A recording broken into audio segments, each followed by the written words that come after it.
How you doing today, Lionel? Doing pretty good. I like to tell people I've known Lionel a very long time, since he was just 80. And,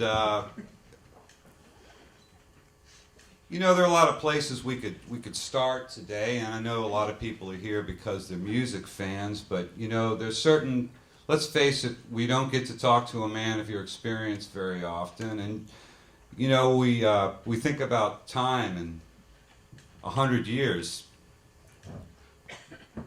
Time's really funny. You know, yesterday I remember I was waiting at a store, and it was lottery night. And the line always moves really slow, and I remember getting really upset and thinking, boy, this is taking a long time. And then I opened up the paper this morning, Lionel, and saw it was the 100th anniversary of the sinking of the Titanic. You were already learning to walk. Tell me a little bit about the neighborhood. Could you tell me a little bit about what it was like where you were growing up when you were a young man, where that was and where it was that you grew up? But you have to ask those questions because I won't be able to start it off. Oh, okay. Well, you started off in the 7th Ward, living in the 7th Ward, and you told me that you were talking a little earlier about some of the schools that you said you went to, and you went through to what? To Clark High School eventually, and before Clark, where would we say? Well, I told you I first went to private school with Josephine on Josephine? St. Philip Street, I think. And then from there I went to Lindsay Jones School. And then from there I went back to Clark School for high school. Okay. And I stayed there at least 1 year, only did 1 year high school. Did the boys and the girls go to school together back then, or was it just a boys' school or just a girls' school? It was intermingled. Yeah, that sounds all right. And tell me something. Just when you were living and waking up, and you wake up in the morning, go have breakfast and so forth. I'm guessing you didn't have plumbing at the beginning when you were a young man. Oh, I imagine they had all that because my dad had his business on St. Anne Street, St. Anne between Galveston and Johnson, and he had men working for him and so forth. So my boy used to take care of everything. And what did he do? What did your dad do? He was really a sheet metal man, but he had a junk business at the same time. What is a junk business? I'm not sure everybody would know what that would be. It's stuff that people would pick up in the streets, or they didn't want it anymore, they would throw it away, and whoever thought it was inviting to them that they could use, so other people's trash was their glory. Another man's trash, another man's treasure. Okay. And were y'all cooking with gas back then, as they say, or? No, I didn't know anything about that. You weren't like when you cooked at home, you weren't cooking with gas, huh? No, I didn't do any cooking. My mother did, and when I was married, my wife did all of that. All right. All right. And how many were in your family when you were a young man? Well, only 3 of us. You had a brother, sister? Brother and a sister. And were you the oldest or the youngest? I was the eldest. Uh-huh. And when did you get into the trades? Did you just go into sheet metal work because your dad was doing it? That was very hard. My dad was sheet metal working, and a lot of men working for him, but I never could see the trade. It was always too much for me. So when the war started, they had schools at different colleges, and so the man that was teaching sheet metal up at Davis College, he was my dad's friend, and normally they never taught sheet metal up there. So he took me and we taught teaching me sheet metal, and I really, not to brag, but I really became a good sheet metal worker. And that's primarily what you did most of your life, sheet metal roofing, and that sort of thing? Playing the horn. And playing the horn. Yeah. What attracted you to music, Lionel? What first pulled you in? Well, I tell you, we're trying to move it because, I mean, music is the reason that I went to the theater one day and they had I know Spitzer was a boy, I think it was the name of the band, all women. And 3 of those women came out to the front of the stage and they played such beautiful horn. I said, if they did it, I could do it. So So then I went and bought a little cornet and started taking music lessons. Well, you know, you told me that story before, and I went on the internet through the miracle of the Google. I think we have a picture. I think our tag go about our third or fourth slide here, and I think we may have a misspelling in the caption, but we at least have a picture of Phil's all-girl orchestra. Keep going. Keep going. There they are. Yeah, that's right. Wow. Oh yeah, bad spelling. Yeah, it's a bad spelling, All but the world, all the world. but anyway, wow. And where'd you see them? Were they at the you said the Orpheum? Orpheum Theater. Did you go to the theater much? The Orpheums? Oh, yeah, we used to go quite often. What You had to sit upstairs at that time. Right. But what kind of shows did you see there? Oh, well, they had quite a few shows. I mean, I can't remember the names right now because it's too far back. But was it like musical comedies, Yeah, musical comedy. vaudeville, that sort of Yeah, thing? that's right. All right. Now you say you initially your mom wanted you to play banjo. That's right. Why banjo? Well, that's an instrument she had like, I guess. I don't know. But I went to Charlie Bocard and he said he couldn't take me because he had too many dishes to play, you know. Charlie Bocage was a member of a musical family, included his brother Peter Bocage, and they played in Armand Perron's orchestra, which was a local, well-known society sort of orchestra, would you say?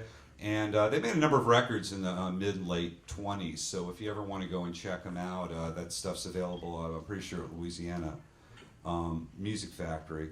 So you got started on trumpet.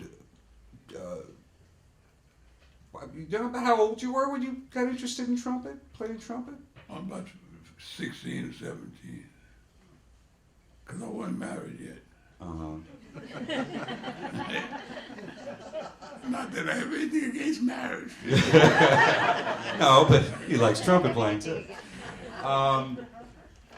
So you took it up at 16, and did you take like weekly lessons? Weekly lessons. And who did you take with? Well, it became a different thing because first my godmother's husband was a violin player in a string band, and he played the round horns and brass band, and he taught me for a while. And what was his name? Do you remember his name? His name was Tenet, Joseph Tenet. Joseph Tenet? Yeah.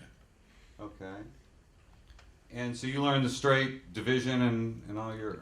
And then I went from one teacher to another. And the last teacher I had was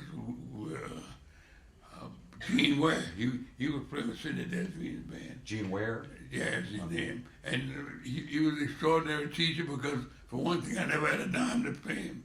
And he taught me for a whole year, and I didn't have to pay him because I didn't have any money. It was depression at that time. And you know, I always look at my parents telling me about the Depression when I was growing up, usually when they wanted me to do something or wanted to explain to me why I wasn't a good boy. You know, you'd have never made it through the Depression, son. But how did you get by? I mean, how did folks get by during the Depression? I mean, was there? I imagine there were periods where you just didn't have. I mean, if you're a craftsman, there's probably periods where you just didn't have any sheet metal work. You know, didn't have sheet metal. You didn't have any kind of work. You had to hustle to get a job. Did people like trade services, like I'll come fix your roof? I was working in department stores on Canal Street. You worked at Haspel's, didn't you? I always Haspel when I later on and when I got married. That's all the way in Haspel. Well, actually, Haspel's played a part in you getting married, didn't it? Well, my wife used to work there. And y'all met there? Oh, no, I knew her before that. But here's the thing about it. I used to go, I was friends with our brothers, and I used to go over there and play checkers and so forth with them. And Margaret's mother said her daughter told her, that boy comes here, but he don't ever look at me. So my mother-in-law said, he gonna wake up one day, and I woke up.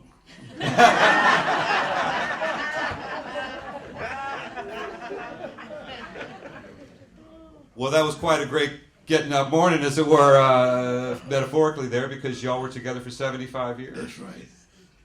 Well, you know, I got to say, Lionel and I actually Lionel and I lost our wives about a couple of months apart, and we sat and we were.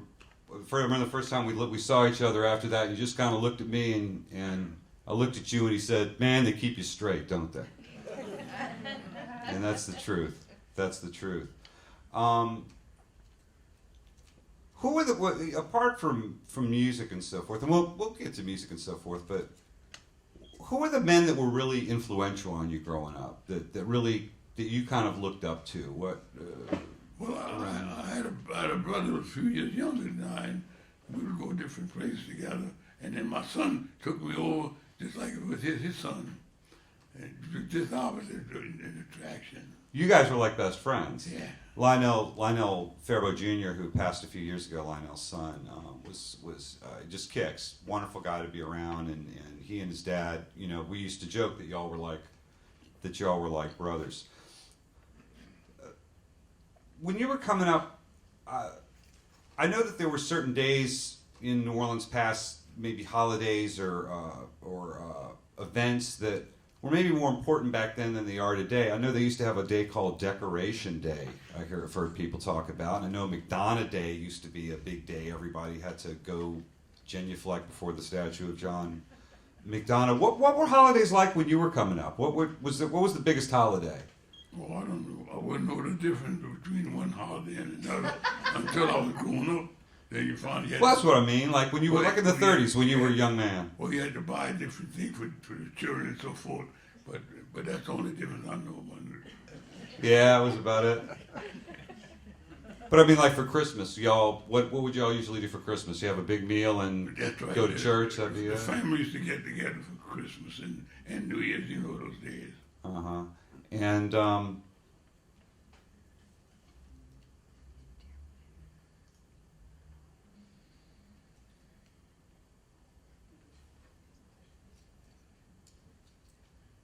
were telling me this morning about how you met Captain Handy and how you got to be in Captain Handy's band. I think we have a picture of Captain Handy's band here. Can anybody pick out Lionel there?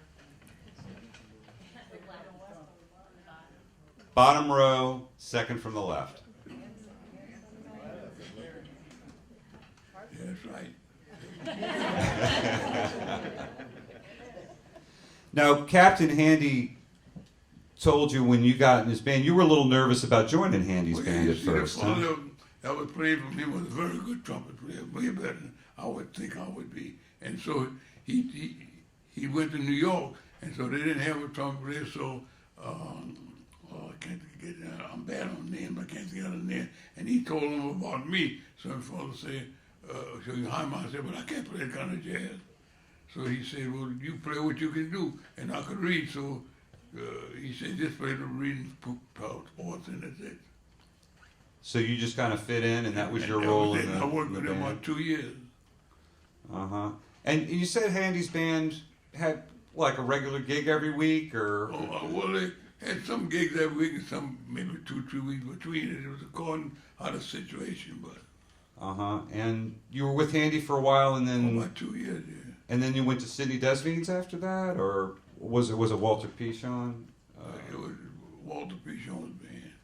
And you're basically playing sort of big band arrangements by then? Myself, yeah. Okay. Well, I meant by no means to monopolize Lionel today, and we've got so many people here who have come to see you. So I did want to open it up if anyone had something that they would like to ask Lionel. This is your opportunity. In fact, maybe, I don't know if we want to put a mic down there or not, but we have a mic, we have a ranger, we have a mic. We have a mic. I will And locate if the people with anybody questions. would like to jump in. Oh, we have someone up here.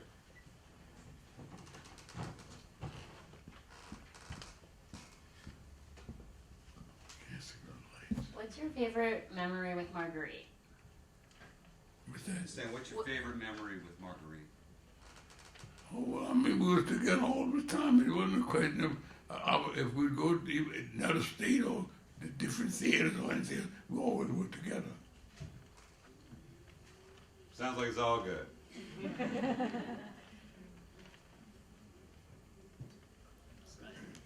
see nothing.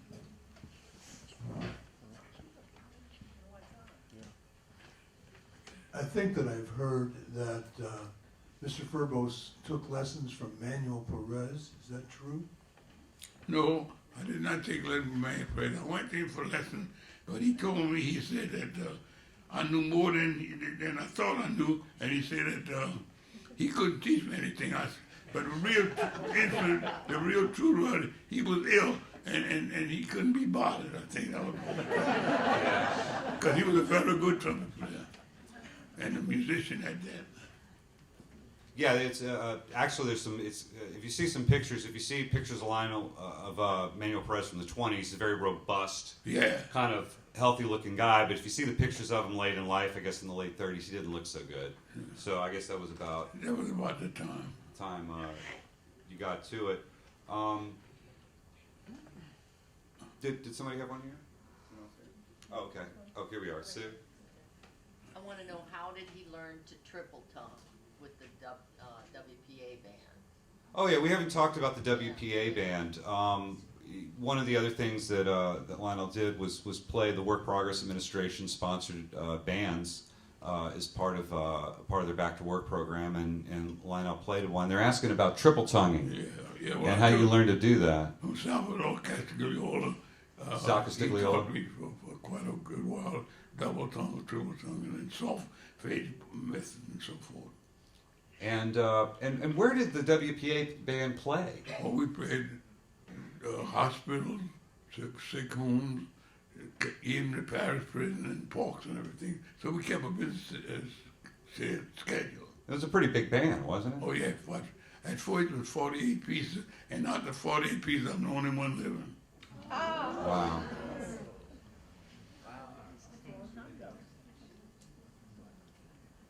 If I could go back a couple of slides.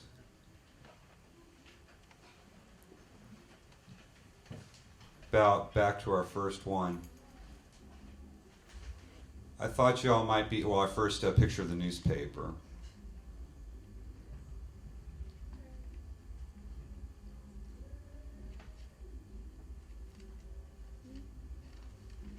That is the paper from the morning that Lionel was born on July 17th, 1911. And I thought it might be interesting for us to just take a gander at this. We've got a political cartoon about the Kaiser. Haven't heard a lot about Kaisers lately. Not really in our vocabulary anymore. But then we've got men drill in a gas pocket, blast kills 21. So we're 2 years from the Gulf Macedonia well BP explosion, so that kind of rings true too. Can we go to the next slide? And Lionel, on the lucky day on which you were born, some poor son of a gun in the Washington area was golfing and got hit by lightning while the ladies of society look on, I believe, is as the headline looks on. So he went out with a bang, and I'm glad that you arrived that day. You were telling me a little bit about a band you played with Harold Dejan. What was the name of that band? Let's see. I can't think of the name. Oh, it was the big. Oh, that was the one you told me. It was the big four, right? Yeah, that's right. And that was Harold Dejan, you, George Gano, and George Gano. Alec, his brother, played with Duke Wellington, and I can't. And the drummer, a little slim fella, I can't remember his name right now. And that was an interesting band. He told me, Lionel was telling me they went to go play. We actually passed a building on the way here, and Lionel was telling me that you guys had a gig to play at that building one day, and you got some humbug about it, right? That's right. That's right. Well, you go ahead. You go ahead. Well, the whoever was conducting the business at that building, he wouldn't let us in. He said no black band ever played here. So I said, well, we was high. So Harold got in touch with them. Harold Dejan. Who hired us. And he told me, he said, well, where'd you get that? I didn't say not going to play. And we did play. Yeah, he said Harold Dejan was just very insistent, and they went in and they did play.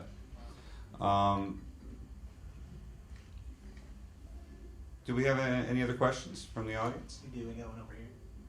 Okay. Mr. Ferbos, I was Oh, wondering when, over here, Other side. to you. Oh, okay. I was wondering how you first learned to play music. Did you have private lessons or did you learn in school? Private lesson all the time. From the first lesson to even the last lesson, I had taken, and it was all to private instructors. Had about 4 different instructors during the meantime, but that's the way it wound up. I was wondering if you traveled with your bands. Did you go to other states or always in Louisiana? Oh no, we traveled all over the United States and then all over Europe. We traveled with the Ragtime Band.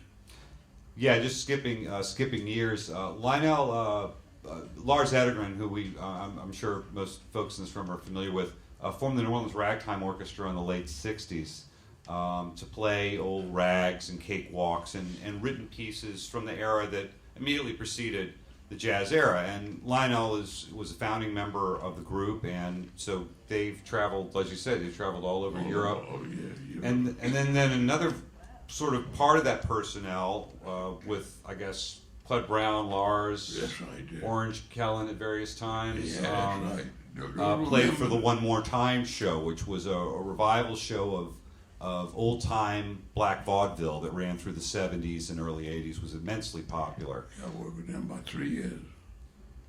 Here in New Orleans. Yeah, right, you know. Yeah. We did some stuff on the road, but not too much. And then you had a cameo in the movie Pretty Baby as well. Yeah, that's right. Yeah, so if you ever watch that film, keep an eye out for Lionel. And if you can find the soundtrack, I believe the soundtrack is nominated for a Grammy, either a Grammy or an Academy Award. It's a wonderful soundtrack if you can manage to find it on LP out there. I don't think it's ever been reissued on CD, but the Louis Malle film from 1978, I think it was. And we've got a few more minutes. Anybody else out there have something they want to jump in with? I was wondering, what were some of your favorite gigs that you've played over the years, either way back or more recently? Well, that's kind of hard to distinguish from one from another because some places were very nice and some were very dingy, so you can't tell how much is one. I imagine there's some gigs where the music goes right, and the place ain't so nice, and there's some places where the place is real nice and the music doesn't go right. That's right. Yeah, we had some unusual things sometimes happen. Yeah, sure enough. Sure enough. Yeah, if we could scoot down, that is, go back one, I'm sorry. And that's just not very, there wasn't much interesting going on in 1921 for your 10th birthday, although we could see the League of Nations was meeting. We haven't heard much about them lately either. So suffice to say, when you read a time-picayune from the early years of Lionel's life and you read about czars and kings and queens and the impending Great War, it's an incredible thing to consider time and all the things that you've witnessed and lived through. Leno, tell me about what you really enjoy about playing music. What makes you happy when you play? Well, the main thing about playing music, if you with a nice bunch that you play with, and I've always been lucky to play with decent bunches, and that it wasn't for that do a whole lot of drinking and a whole lot of questions and so forth. So we had a pretty nice group that we always work with. And what do you like playing the most? I mean, what makes you happy? You have a particular song that you like playing that really makes you happy, or you just like being with the people? You know, it just if as long as the music is right, it's all right with me. But some group you play with, they're not right to the mark, so you just have to bear with it.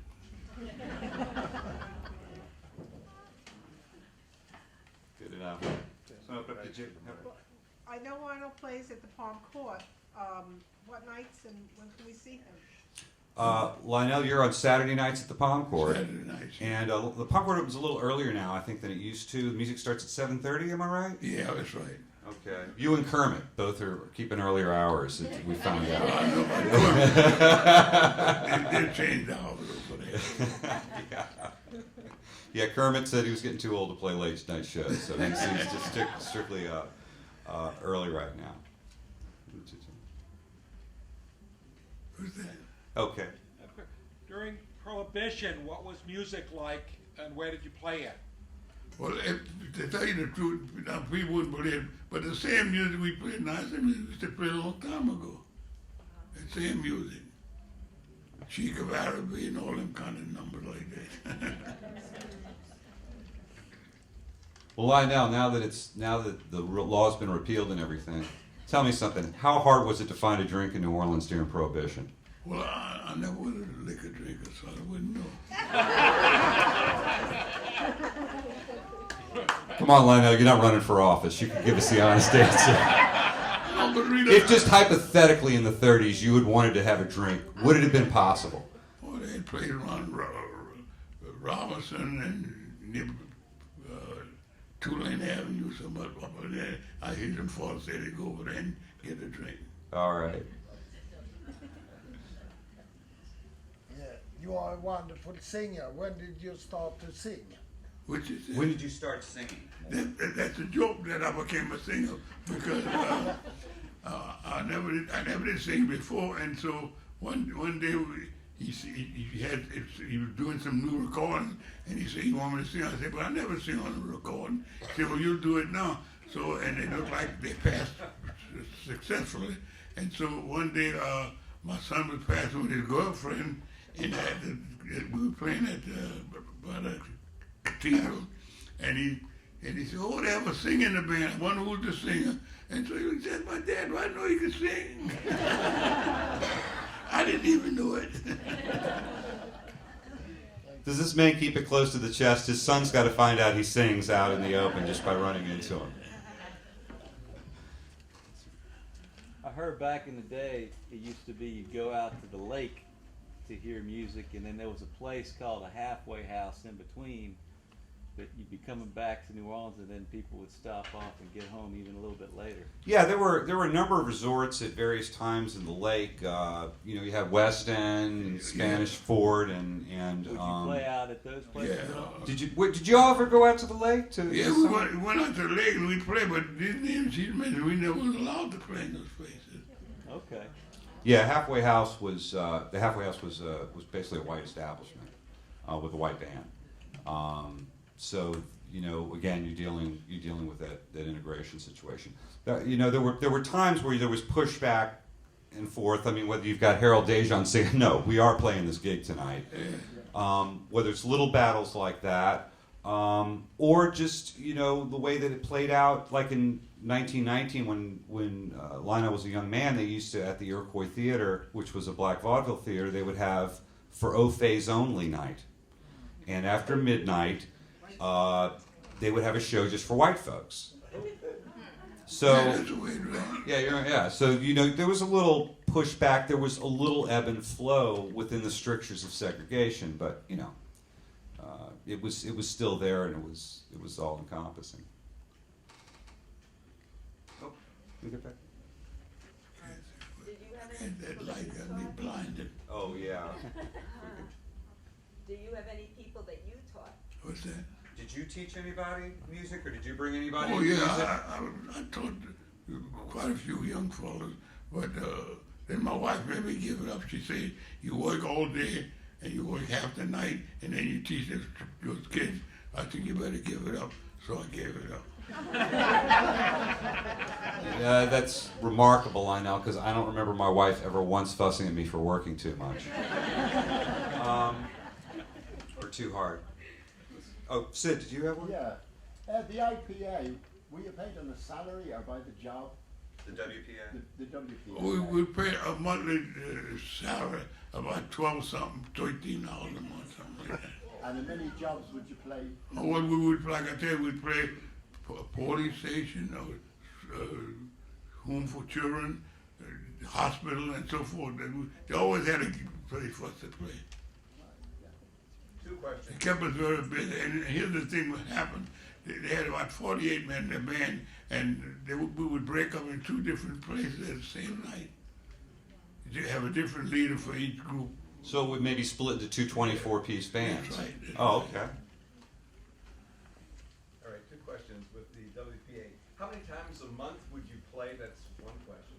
And the second question is, what's the most you ever got paid for a gig?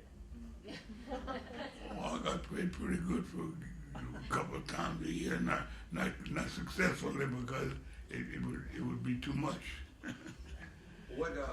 How many? So the WPA would play like once a week, you think? No. A couple times a week, or Most every day. most every? Because we either played, like I tell you, maybe a public park or hospital or boys' home or something like that.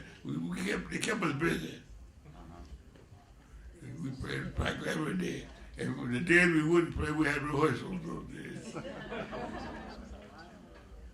And this is financed by the government. Yes. Yeah. Yes.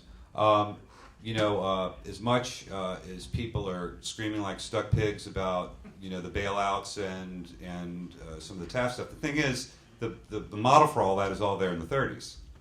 In terms of the WPA, the Work Progress Administration, the National Recovery Act, all those things were all things that were done before, and the WPA band was an expression of that. Lionel, do you remember how much you paid for your first cornet? And since your mother wanted you to play the banjo, where did you get the money? Well, my dad helped me get my horn for the voice horn. And in fact, the voice horn told me I bought on Rampart Street for about $25 or something like that. But then the next horn I had was a CG corn horn, and my dad stood for me behind when I bought it Warline. And then I had a couple of horns since that time. I'm glad you mentioned war lines, Lionel. You know, one of the persistent kind of myths that you read in jazz history books, particularly the ones that are written by people about us, by people who've never been here, is that somehow instruments left over from the Civil War were a major moving point in jazz history. Like there were just trombones and clarinets. Look at, there's one! The French opera had been performing in New Orleans since the 1790s. What did a guy do when he broke a violin string? Wait for the Civil War to end? No! He went to the Warlines music store, as every musician in New Orleans has done since like the 1850s or the 1840s. When I got my first instrument in the 70s, I went to Warlines. Lionel got his first instrument in, what, the 20s or the 30s, you're saying? And he went to Warlines too. We went to a music store. Why is that such a strange concept? It's just kind of a funny bugaboo that appears in all Yeah, a lot of music jazz stores, but histories. they were the most prominent. Yeah. Was that regular? Going to Rampart Street, I hear a lot of musicians saying that they get a gig and they didn't have a horn, they'd run down to Rampart Street and get one, huh? Well, I heard of that, but I never did do that. Well, you said, no, but you got a cornet on Rampart Street one Yeah, time. I bought the first one on Rampart Street. Yeah. Did somebody else have? No? I can't see so good.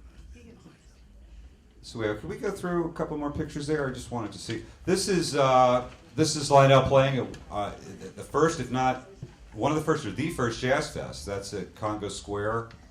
That's Paul Crawford, isn't it, on trombone? Yeah. Played with you guys, Paul Crawford. There's Lionel, Orange Kellen, the late Bill Russell, and there's Lars Edegren on piano.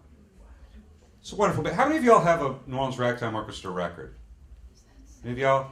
Oh, for goodness sakes, go buy one. They're really wonderful.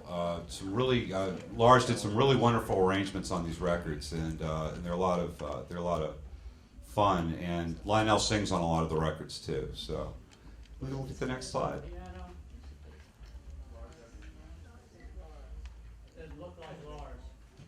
Go back. Well, it'll be interesting if it's not, because Lars gave it to me. That's not Lars? It is Lars, okay. All right, it'd be surprising. It's his band. Okay, keep going.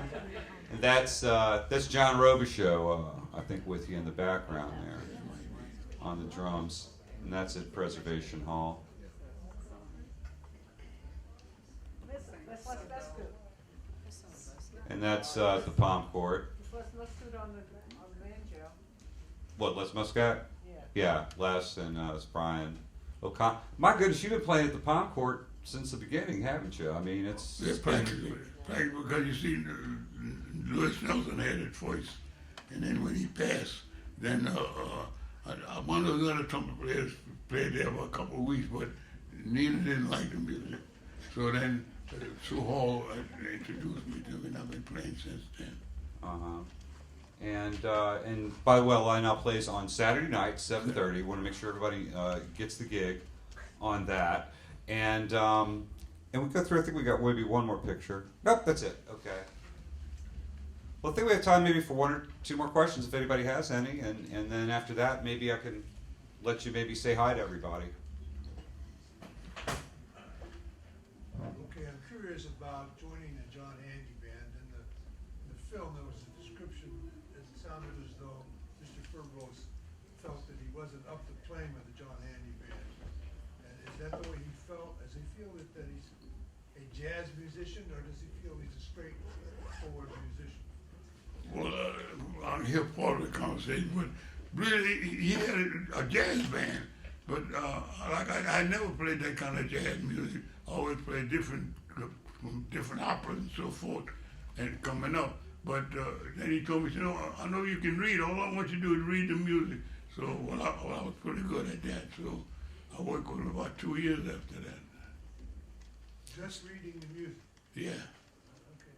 It's not an unusual mix in New Orleans to have groups that some could read and some couldn't. Whether you're talking about Kid Ory's Gut Bucket Band of say 1918, where he's got Joe Oliver who doesn't read. He's got Johnny Dodds that doesn't read. Ori doesn't read, but then at the same time he's got Emile Bigard on violin, a Creole violin player, and at times he's got Johnny St. Cyr, Creole banjo player, reading banjo player. So that model was very much in place going back a decade or so, at the very least. There's an example we could cite. Now, do you have any particular genre of music that you listen to now, or groups that you particularly like? What's that? Do you listen to music? Is there music that you listen to when you're not working? Certain types of music, yeah. What you like? Well, I mean, you see what happened when I was coming up. My mother used to go every week and go buy a record at Crescent one of them stores, but she never would buy a jazz record or blues record. She didn't like that. So I was always concerned with the other type of music. When did you start playing jazz? Well, if you call what I play now jazz, that's been a long time.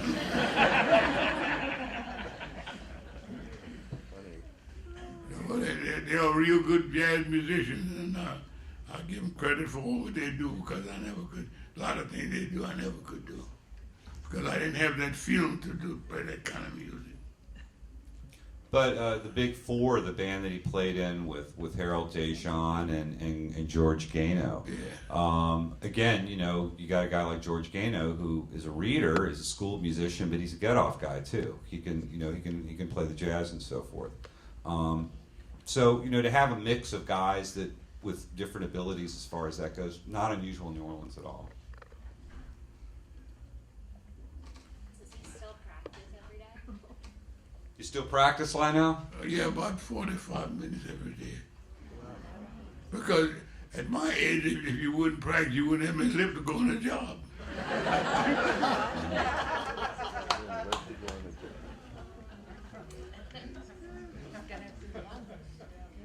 All right. Well, I think we're gonna let the next group set up. I think we've probably got another group setting up. But at this point, I would say thank all of you for coming. Thank Lionel, and maybe this will be an opportunity if you all want to come up and just maybe say hi and introduce yourselves and say hello. I'm sure Lionel would love to meet you guys. So thank you, Lionel, and thank all of you for coming.